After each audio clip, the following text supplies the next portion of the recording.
বহু উত্থান পতনেৰে পাৰ হোৱা পুৰণি বছৰক বিদায় দি নতুন বছৰৰ নতুন প্ৰত্যাহ্বান নতুন প্ৰত্যাশা নতুন উদ্যম লৈ নতুন দিনৰ বাবে সাজু হৈছে আপোনাৰ চেনেল নিউজ লাইভ নৱবৰ্ষৰ প্ৰাক্ষণত অতীতৰ অভিজ্ঞতাৰে ভৱিষ্যতৰ সৌধ গঢ়াৰ সংকল্প নিউজ লাইভৰ আৰু আপোনাৰ মৰম আৰু আমাৰ মৰণপণ যুঁজৰ অধিক অধ্যায় ৰচিবলৈ কি ভাবিছো আমি চাওক এই বিশেষ প্ৰতিবেদনত বহু ঘাট প্ৰতিঘাতেৰে ভৰা 2020 বৰ্ষক বিদায় দি সমগ্ৰ বিশ্ব এতিয়া আদৰিবলৈ সাজু হৈছে নৱবৰ্ষ 2021ক 2020 বৰ্ষটো আছিল সংঘাতপূৰ্ণ কৰোনাৰ সন্ত্ৰাসে সন্ত্ৰস্ত কৰি ৰাখিছিল সমগ্ৰ বিশ্বক সকলোৱে বিচাৰিছে যাতে এই সন্ত্ৰাসৰ পৰা মুক্তি পাই নতুন আশা দেখে নতুন পোহৰৰ বৰ্ষ হয় 2021 নিউজ লাইভ পৰিয়ালেও 2020 বৰ্ষক বিদায় দি 2021ক আদৰিবলৈ সাজু হৈছে কিয়নো 2020 বৰ্ষত নিউজ লাইভ পৰিয়ালেও যথেষ্ট কষ্টৰ মাজেৰে নিজৰ দায়িত্ব নিজৰ কৰ্তব্য পালন কৰিছিল নিউজ লাইভৰ মুখ্য পৰিচালন সম্পাদক সৈয়দ জাৰিৰ হুছেইন আমাৰ সৈতে আছে জাৰি 2020 বৰ্ষ আছিল সংঘাতপূৰ্ণ সংকটপূৰ্ণ তাৰ মাজতো কিমান চ্যালেঞ্জ লৈছিল নতুনকৈ কোৱাৰ প্ৰয়োজন নাই 2020 বৰ্ষ কেনে গ'ল আৰু 2021ৰ বাবে কি পৰিকল্পনা নিশ্চিতভাৱে 2020 যথেষ্ট কঠিন আছিলে অকল আমাৰ বুলি নহয় সমগ্ৰ বিশ্বৰ বাবে আৰু যদি সাংবাদিক হিচাপে মই ভাবোঁ যে প্ৰতিগৰাকী সাংবাদিকে যথেষ্ট এটা প্ৰত্যাহ্বানৰ সন্মুখীন হৈছিলে বিশেষকৈ যি বৈদ্যুত ইলেক্ট্ৰনিক মিডিয়া বুলি আমি যাক কওঁ টেলিভিশ্যন তেওঁলোকৰ কাৰণে মই ভাবোঁ আৰু অলপ কঠিন আছিলে কাৰণ আপুনি ভিজুৱেলছ লাগে আপুনি জেগালৈ যাব লাগিব আপুনি ধৰক প্ৰিণ্টৰ যে ছপা মাধ্যমৰ হ'লে আপুনি দূৰৰ পৰা ফোনত কথা পাতিও কামটো কৰিব পাৰে বাট এতিয়া আপোনাৰ পিছফালে আপোনাৰ কেমেৰা পাৰ্চনজন আছে এতিয়া কেমেৰা যদি আপুনি নাযায় আপুনি দৃশ্য নাপাব চ' আমি ক'ভিড ৱাৰ্ডৰ পৰ্যন্ত আমি গৈছিলোঁ চ' প্ৰত্যাহ্বান আছিলে যথেষ্ট কঠিন সময় আছিলে আপুনি নিজেই আক্ৰান্ত হৈছিল আৰু নিউজ লাইভৰ পৰিয়ালৰ প্ৰায় 70-80 গৰাকীমান আমাৰ সহকৰ্মী সতীৰ্থ আক্ৰান্ত হৈছিল কিন্তু প্ৰত্যাহ্বান বুলি ক'লে আপুনি এটা লিভিং এক্সাম্পল কাৰণ নিউজ লাইভৰ দৰ্শকে জানে যে আপুনি যেতিয়া ক'ভিড হৈছিলে আপুনি যেতিয়া ক'ভিড ৱাৰ্ডৰ ভিতৰত আছিলে এগৰাকী ৰোগী হিচাপে পেচেণ্ট হিচাপে তেতিয়া আপুনি সেই হস্পিটেলৰ ৱাৰ্ডৰ পৰা আপুনি মোবাইলৰ জৰিয়তে আপুনি অনুষ্ঠান কৰিছিল প্ৰায় চেষ্টা কৰিছিল আমি সেইটো চেলেঞ্জ হিচাপে লৈছিলোঁ যে আমাৰ যাতে আনইণ্টাৰাপ্টেড যাতে টেলিভিশ্যন স্ক্ৰীণখন যাতে ইণ্টাৰাপশ্যন একো নহয় তেনেকৈ আমি চলোৱাৰ প্ৰয়াস কৰিছিলোঁ আৰু সেইটো এটা আমি ভাবোঁ যে এটা ডাঙৰ চেলেঞ্জ আছিলে চ' আপোনালৈ শুভেচ্ছা নিউজ লাইভৰ প্ৰতিগৰাকী দৰ্শকলৈ শুভেচ্ছা জনাইছোঁ যাতে 21ৰ বৰ্ষটো যাতে ভাল হয় সেইটো আশাৰ বৰ্ষ হওক নতুনৰ পোহৰ আহক আমাৰ সৈতে আছে political editor news লাইভৰ Chhayamoni Bhuyan ছায়া আপুনি ব্যস্ত 2020 বৰ্ষ আছিল কঠিন সময় এবাৰ সকলোৱে বিচাৰিছে আশাৰ বৰ্ষ হওক 2021 কি ক'ব হয় আমাৰ কাৰণে আমি যি পালোঁ হেৰুৱালোঁ 2000 যদি ক'ৰবাত ভাল হৈছে বেয়া হৈছে কিন্তু মই ভাবোঁ যে বহুত ভালো হৈছে কঠিন সময়ত কেনেকৈ একগোট হৈ থাকিব পাৰি কঠিন সময়ত কেনেকৈ সকলোৱে টিম স্পিৰিট দেখুৱাব লাগে কঠিন সময়ত কেনেকৈ আমি কাম কৰিব লাগে কঠিন সময়ৰ লগত কেনেকৈ মুখামুখি হ'ব লাগে আমি এই বিগত শতিকাটোত চাগে এনেকৈ কঠিন সময়ৰ মুখামুখি হোৱাৰ কোনো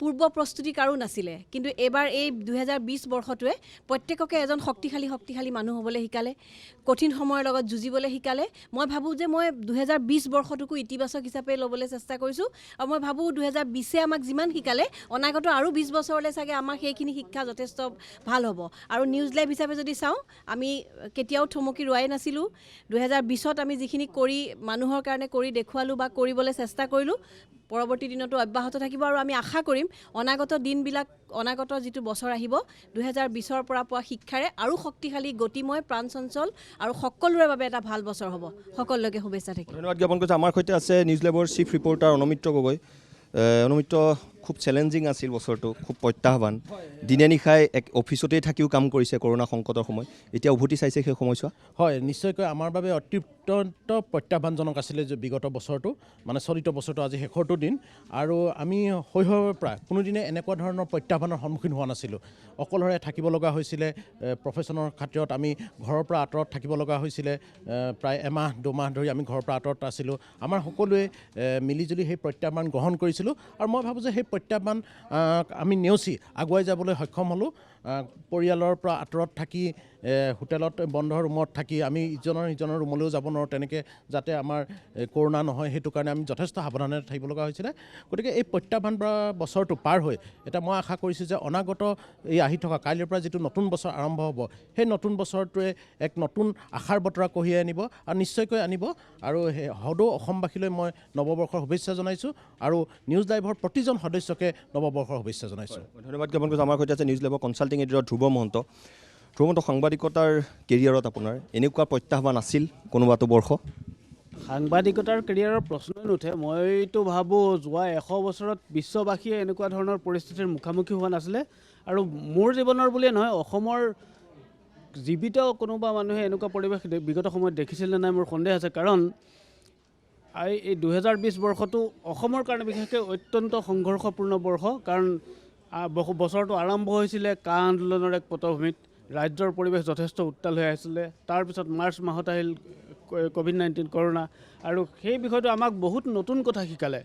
আইচলেশ্যন বা কোৱাৰেণ্টাইন এনেকুৱা শব্দবোৰ আমি আগতে কেতিয়াও শুনা নাছিলোঁ। 2021তো প্ৰত্যাহ্বান নিশ্চয় থাকিব, কিন্তু আমি আশা কৰিম 2021 বৰ্ষটো অসমৰ বাবে শুভ হওক। সন্মুখত নিৰ্বাচনো আহি আছে, সকলো লাহে লাহে সাজু হৈছে। আৰু আমাৰ ভাঙি পৰা অৰ্থনীতি সবল কৰাৰ ক্ষেত্ৰত আমি প্ৰতিজন অসমীয়া যুৱক যুৱতীয়ে যাতে সুদৃঢ় আৰু দিক নিৰ্ণায়ক ভূমিকা ল'ব পাৰে, সেয়া আমি নিশ্চয় আশা কৰিম। নতুন বছৰটো সকলোৰে শুভ হওক আৰু সকলোলৈ অসমবাসীলৈ মই শুভেচ্ছা জনালোঁ। আমাৰ জ্যেষ্ঠ সাংবাদিক মৌচুমী বৰা আছে। মই মৌচুমী আপোনাক স্বাগতম জনাইছোঁ। আপোনাক নতুনকৈ কোৱাৰ প্ৰয়োজন নাই 2020 বৰ্ষত কি পালে। আপুনি ক'ভিড পজিটিভ হ'ল, ময়ো হ'লোঁ, আমি সকলো একেলগে থাকিলোঁগৈ। খুব প্ৰত্যাহ্বান আছিল সেই সময়ছোৱা, সাংবাদিকতাৰ কেৰিয়াৰতেই হওক বা আপোনাৰ জীৱনতেই হওক। এতিয়া কিমান আশাবাদী 2021ক লৈ? 2021ক লৈ এটাই আশা, কৰোণাৰ প্ৰভাৱ যাতে 2021ত সমূলঞ্চে নাথাকে সেইটো আশাও কৰিছোঁ, প্ৰাৰ্থনাও কৰিছোঁ সকলোৰে বাবে, অকল আমাৰ বাবেই নহয় সমগ্ৰ বিশ্বৰ বাবে কৰিছোঁ। আৰু 2020টো আপুনি কোৱাৰ দৰে আপুনিতো গমেই পাইছে কেনেকুৱা ধৰণৰ প্ৰত্যাহ্বান। আপুনিও আক্ৰান্ত হৈছিল, ময়ো আক্ৰান্ত হৈছিলোঁ, তেনেকৈ কাম কৰিলোঁ। এতিয়া আকৌ পুনৰ বেক টু দ্য ট্ৰেক। গতিকে আশা কৰিছোঁ যাতে এনেধৰণেৰে আমি যিধৰণে সকলোৰে মাজত থাকি এটা টিম ৱৰ্ক লৈ যেনেধৰণে আমি কাম কৰি গৈছোঁ, ঠিক তেনেধৰণে আমি অনাগত সময়ছোৱাটো যদিও আৰু ভৱিষ্যতে আৰু কিবা প্ৰত্যাহ্বান আহে, আমি বিভিন্ন প্ৰত্যাহ্বানক আমি নেওচি আমি নিউজ লাইভত এনেদৰে কাম কৰি যাম। আমি ব্যক্তিগত জীৱনতো এনেদৰে সফল হ'ম আৰু আমি নিউজ লাইভ হিচাপেও আমি সদায় সফল হৈ থাকিম এই ক্ষেত্ৰত।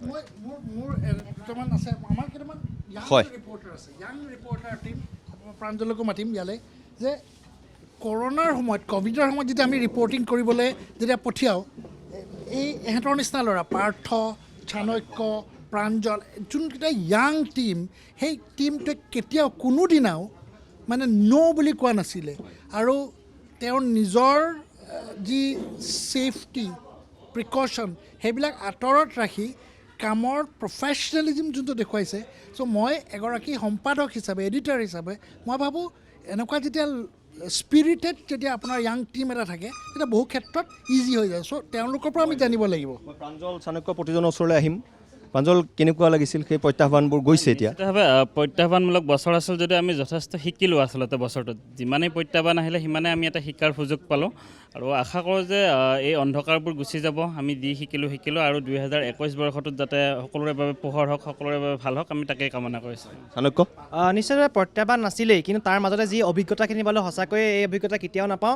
প্ৰথমটো যেতিয়া কেছ ওলাইছিলে ক'ভিডৰ, প্ৰথমটো কেছৰ পৰা শেষৰলৈকে আমি যেতিয়া গ্ৰাউণ্ড জিৰ', বিশেষকৈ আমি গ্ৰাউণ্ড জিৰ' ৰিপৰ্টিঙত গৈছিলোঁ, প্ৰত্যেকখন GMC হওক, MMCH, বিভিন্ন হস্পিটেল, বিভিন্ন ক'ভিড চেণ্টাৰ, প্ৰিকশ্যন সকলোখিনি লৈছিলোঁ যাতে নিজেও আমি ছেফটি হ'ব পাৰোঁ। বিশেষকৈ আমাৰ লগত যিবিলাক জড়িত লোক আছে তেওঁলোক যাতে আমাৰ পৰা সংক্ৰমিত নহয় তাৰ আমি চাইছিলোঁ। আৰু সঁচাকৈ এক অভিজ্ঞতাপূৰ্ণ আৰু প্ৰত্যাহ্বানৰ লগতে অভিজ্ঞতা যিটো পালোঁ আমি সঁচাকৈ জীৱনত চাগে আমি কেতিয়াও নাপাম।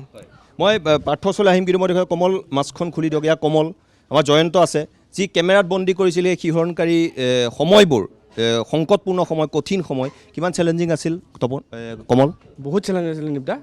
মানে সেইখিনি টাইমত আমাৰ এনেকুৱা হেৰি হৈছিলে যে ক'তো বহিব নোৱাৰোঁ, ক'তো একো হেৰি কৰিব নোৱাৰোঁ। কেমেৰা লৈ কেনে এনেকৈ 7-8 ঘণ্টা আমি থিয় হৈ থাকিব লাগে জেগাত যাই কেনে।